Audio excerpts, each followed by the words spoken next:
Acknowledgements. No man is an island. I could not have completed this book without the support of a great many people. I want to begin by thanking my supportive friend Jesse Klein for introducing me to Eileen Kalish, my incomparable editor at New York University Press, whose faith in this project made this book possible, and whose insights made it better. I am also grateful to the terrific production and marketing staff at NYU Press, including Priyanka Ray, Valerie Zaborsky, Jenny Rosberg, Sidney Garcia, James Michael Riley, whose incisive copy edits improved the book enormously, and to my fabulous publicist, Javier Perez. My thinking about animals has been shaped in innumerable ways by my conversations with friends and colleagues in the animal advocacy movement over the years. I especially want to thank Loredana Loy, Ariana Ferrari, Michael Adario, Sarita Rodriguez, Phil Murphy, Marina Bolotnikova, Bennett McIntosh, Emily Lune Sove, Christine Bailey, Valerie Giroux, Livia Boscardin, Emily Morin Barwick, Robert Grillo, Ashley Capps, Sue Coe, Carol Adams, Alice Crary, Carol Gigliotti, Vassal Stainsku, Dinesh Wadiwal, Costas Alexiou, Kim Stallwood, Harold Brown, Brenda Sanders, Alistair Van Cleek, David Nybert, Ralph Campora, Dennis Sauron, Stephen Eisenman, Riddick Rao, and Crystal Heath. All have inspired me with their courage and emotional resilience, as well as their insights into the animal system. I want to give a special thanks to Patrice Jones, both for her inspiring work and for permitting me to visit Vine Animal Sanctuary. She and her staff generously took time away from their important labors to discuss their work with me. There are several individuals to whom I owe an especially heavy debt. Zipporah Weisberg supported this project, and me, from its earliest stages, and our conversations about animal ethics have informed this book in countless ways.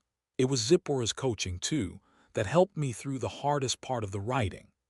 Andrea Levy provided me with comradeship and summer writing retreats in the lovely townships of Quebec, and I have been nourished by our close friendship and by our shared vision of unbeser Welt.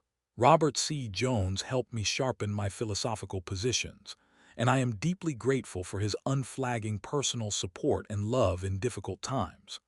My colleague Roger Gottlieb has been an extraordinary help professionally as well as personally, and I cannot adequately thank him for his years of advice, friendship, and mentorship.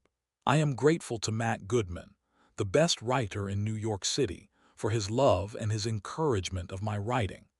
My friend Jennifer McWeeny helped me think through the structure of my manuscript at a key stage, and her solidarity when we were faculty colleagues together helped keep me sane. Finally, I want to thank Susan Cirati, without whose compassion and support this book would assuredly never have seen light of day. Susan, this is your book.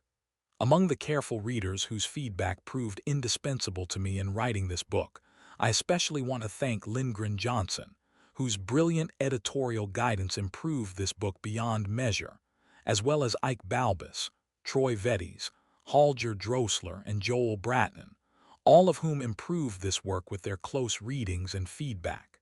The remarkable Anna Gold, meanwhile, helped me to understand what my book was really about, and I am deeply grateful to her for her encouragement of the project, and me, at a late stage in my writing process. I am also thankful to the anonymous reviewers at NYU Press for their criticisms of an earlier version of the manuscript. In addition to those named above, I want to thank my friends Barbara Epstein, Thomas Hartle, Chris Boble, Zoe Habel, Leslie Lebovitz, Lori Prendergast, Annie Chen, Dominique Valek, Victoria Johnson, Diane DeRue, Jesse Webb, Eric Beglater, Kathy Caswell, Robin Cohen, Peter Queek, Catherine Chandrick, and John Plummer, Miriam and Esther Greenspan, Aaron Delaney, Valerie Sperling, Sam Diener, Mary Holmquist, Dirk Zastre, Ron Loeffler, Tess Oliver, Gail Dines, David Levy, Macias Letelier, Jenny Evans, Kurt Newton, Bob Fernandez, Michael Clare, Mona Alakda, Pat Sand, Adam Beresford, Patricia Wythe, Esme Perkel, and Jenna Nguyen. Margaret Sorello and Carol Bengelsdorf mentored me when I was a student at Hampshire College, and it was they who showed me a larger world, and I thank them both. Svetlana Polva finally brought me hope from afar when I most needed it. I want to thank Hope Bohanek, John Sorensen, Weeze DeMarco, Lori Grun, Russ Powell, and A.K. Thompson for providing me with professional opportunities that help me clarify my thinking on this book's themes. I am also indebted to Amanda Turner for suggesting a better title for this book, and to scientist Megan Barrett for educating me about cognition in invertebrates.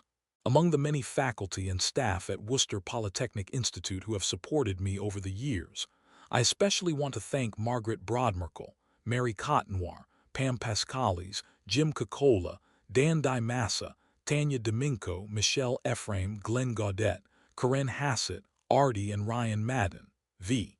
J. Manzo, Weeze Mott, Mark Richmond, Penny Rock, Yumi Shim, Ruth Smith, David Sampson, David Spanagel, Chris Boudreau, Rebecca Moody, Jeff Pfeiffer, Adrian Staloff, Kate Moncrief, Jean King, and John Zugner. To my students who have taught me so much over the years, thank you too. Finally, I wish to thank my mother, Marion Sanbonmatsu, whose compassion for wasps, if not for spiders, instilled in me a love of animals, and my late father, Yashiro Sanbonmatsu, who instilled in me a love of justice. The influence of both can be seen in this work. In everything I do, I am sustained by my extraordinary sisters, Lisa Sanbonmatsu and Kira Sanbonmatsu, by my niece Karina and nephews Vanya and Rohan, by my stepmother Donna Petrangelo and stepbrother Chris Petrangelo, and by my cousins. This book is dedicated to my beloved son, Emmanuel Sullivan, and to the memory of my late friend Corinne Davis, the animal activist and former director of United Poultry Concerns, who died while I was finishing this book. Corinne, your moral compass always pointed north, and it has shown me the way. About the author. John Sanbonmatsu is professor of philosophy at Worcester Polytechnic Institute in Massachusetts. He is the author of the Postmodern Prince and editor of Critical Theory and Animal Liberation. He lives in the Boston area. For more information, go to www.johnsanbonmatsu.com.